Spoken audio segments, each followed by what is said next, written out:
Well,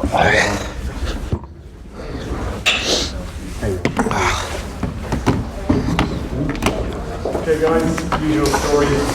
First portion is live content ready to be online, and then second portion will be bargaining words. Rory, Johnny Sexton looked in a bit of discomfort, was back there at the start of the session. Is he okay? Was he able to complete? yeah, he was grand. He just because he's getting a bit older now, he just needed a little bit longer to warm up, and he came in to the tail end of the session, so we sort of let the subs run at the start, and then the starters finished off. So yeah, no, he was fine. He finished the session. Okay, so no concerns. No concerns. Obviously, you've got a very good home record here, having lost a game here since 2013. How desperate are you to keep that home season going? Yeah, look, I think we're always desperate to win, and we're desperate to perform. I think we're under no illusions now that the championship tomorrow onwards takes a massive step up for us in terms of what is required in our performance. We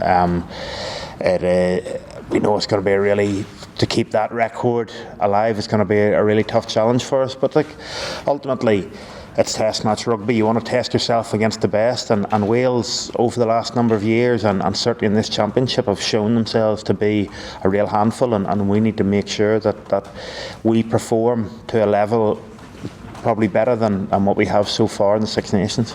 Are Wales your Six Nations bowling team? Look, I don't necessarily think so. I think there's been some really, really tough games. There's been a loss and a draw in the last couple of years. I think the score last year didn't reflect the game. You know, it was a 1 point or a 1 score game right up to the very end, and we had to try something, and we conceded a try, so it made it look a little bit one-sided. Having said that, we had a chance. You know, the Maul try that we got penalised. It doesn't matter now, but you know, all of those, when you're playing the top teams, it is going to come down to fine margins. I think there's no doubt. Certainly last year we lost a couple of those through our own doing, through good play by Wales, and we need to make sure that tomorrow that we win as many of those little fine battles as we can. Rory, Warren Gatland's 100th test in charge of Wales. Obviously, he works under him in the Lions guys. What is it that Look, I think that there's no doubt, and you can see it in the way Wales have evolved over the last couple of years, is that he's adaptable. I think to stay for 100 caps at this level is a fantastic feat, and I think we're very quick to praise players when it happens. And look, I think for a coach to be around long enough to do that is a brilliant achievement. And look, hopefully he can get a win in his 101st game to celebrate that. And look, that's ultimately, like, it is a fantastic achievement for him. You don't want to take it away, but obviously we don't want to give him a win to celebrate it. But yeah, look, I think he is obviously in the way prepared, and when he speaks to you as a squad, he references back when he played, and he didn't want to be out on the pitch for prolonged periods of time. As a player, you want to get in, you want the sessions to be sharp, and you want to feel like you've got something from it, and that's the way he coaches. And I think if you can get that, it keeps the players interested, and if you keep the players interested, you can stay around because you get performances and you get success. He this week was asked straight out, do you think whether he thought I was the best team in the tournament? He said no. I think he's kind of been lost through England's record over the last couple of years. Look, I think that's he's entitled to his opinion, and he was coming off the back of just having played England, and England's record over the last 2 years, or 2 and a bit years, sort of speaks for itself. But look, we'll not really pay any heed to that. We'll hope that through our performances tomorrow that we can change his mind, and if it doesn't change his mind tomorrow and we win, we'll not really be that bothered. And for you this weekend, 109th cap, I think, isn't it? So you'd be able to take Paul O'Connell. What's that mean to you to be able to be in this? Yeah, I suppose it means you've been around for a fair time as well. And look, I think whenever you surpass, and it happens you along the way, you surpass people like Stringer, Hayes, Donnacha O'Callaghan, you know, class players, and players that certainly in my latter days of school and early days of professional rugby you massively looked up to, and then to have played alongside somebody like Paulie, and now to have played more times for Ireland than he has is, like, I think it's just another one of those little milestones you look back on when you finish up with immense pride, because, like I say, he is what he brought to Irish rugby, and the amount of times obviously he played is a feat in itself, and it's not something that I'm overly focusing on at the minute. But like, I think to go past him is obviously an unbelievable achievement. Rory, is there personal motivation to win your battle with Ken Owens based on your experience? No, I don't think there. Look, I think it's right across the board. Whenever you're playing against the top teams and the top players, you want to come out on top, because, like, ultimately you want to try to prove to yourself, and well, mainly to yourself, that you are a top player, a top hooker in my case. And when you come up against somebody the quality of Ken Owens, it's another opportunity. To have played against Guillaume Gerardo in the opening round, you're one of the top hookers in the world. Now to play against Ken, it's just opportunities to pit yourself against the best, and it's not there's definitely nothing personal about it. It's just that you want to show you're the best about, and Ken Owens is a fantastic player. He's a fantastic guy, and like, I knew him pretty well before the Lions, but getting to know him on the Lions and everything that he does, he's just a great bloke.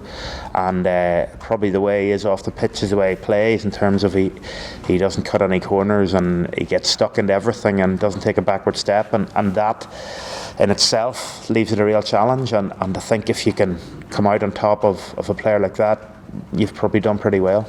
Rory, Gareth Davies said during the week that Wales are targeting not just a win but a bonus point win. Do you guys have any targets for the game tomorrow? Is it just about winning, or do you have anything more than that? No, it's about winning the game, and ultimately, I suppose, when you take it back a step further, it's about performing. It's about making sure that we perform well, because we're under no illusions. To win this game, we're going to have to perform really, really well, and we're going to have to win the fine margins, all the stuff that I've talked about already. But it's going to take a massive collective effort, and I think for us, it is a game we feel we can win, but it's a game that we know we need to play well in to win. Rory, with a handful of players just not having competed at this level of intensity before, how much do the experienced players need to guide them for? Look, I think it's probably a bit of a statement that's thrown around a little bit. I think when you get into big games, everyone has their own individual responsibility to perform within the team, and it's something that we've created over the last number of years, way back to probably when Joe first came in. It's that you fit in and you keep up, or else you don't come back in again, and that is the environment we're in, and that is what we've driven for years now. So the guys that have stepped in have shown no signs in autumn internationals and trainings that they necessarily need guidance. Obviously there will come little many moments in the game, or the lead up to the game, when you can have a quiet word with them, but that comes with anyone, whether it's their first game or they've played a handful of games at this level. So it doesn't really change anything. I think the exposure that these boys have had over, some of them in the summer, some just autumn, some both, has really stood them in good stead. But ultimately, the way they're playing in pressurised games in Europe, pressurised inter-pros, the way they train, says to me that they're more than capable of stepping up to this level. Rory, a couple of bit there. Would you mind talking about what the Scrum's felt like with Andrew Porter on your right-hand side this week, and just the kind of things that you might have been chatting about? Look, I think Port's to come in so early against Italy, and somebody that's so young. I know he doesn't look overly young, the size of him, but he's taken the tight head prop and he's taken international rugby really, really well. Look, he's always learning, but I think the beauty of him is that he always wants to learn. He's kind of inseparable with Cian Healy at the minute, and I think it's the same when they're in Leinster. And look, he's just a young, enthusiastic kid that wants to learn, and he just keeps getting better and better. And it's going to be another step up for him against Rob Evans tomorrow. But look, it's something that I think when you look at the way he prepares and the way he goes in training, he's ready to take this step. I think from an Irish point of view, having Tadhg there was a lovely buffer to sort of let him take the brunt of the start of the game and let Andrew come on and just get used to this level. But sometimes your opportunity comes at other people's misfortune, and I think there's no doubt that Andrew took his opportunity, and probably for someone that's as big and strong as he is to the more the game went on, and probably in the last 5 minutes was arguably his best 5 minutes in the way he was moving around the pitch, which speaks a lot about his conditioning, which is really was exciting as a front row forward. And hopefully he'll take that 73 odd minutes that he had 2 weeks ago, and he'll build on that and push on. Okay, just in that, Joe was saying yesterday about touching on Rob Evans in the way Wales scrum. I mean, is there anything you can sort of try to exploit there?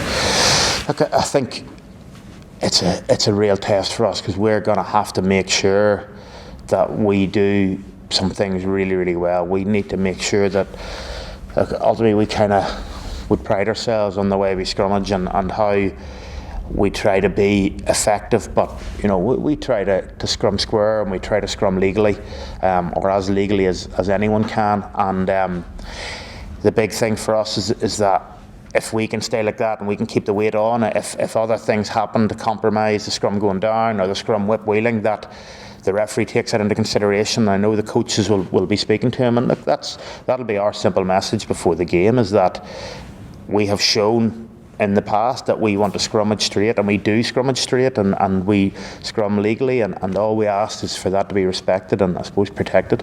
Okay, thanks guys. We'll shut off that bit and go into the word for tomorrow.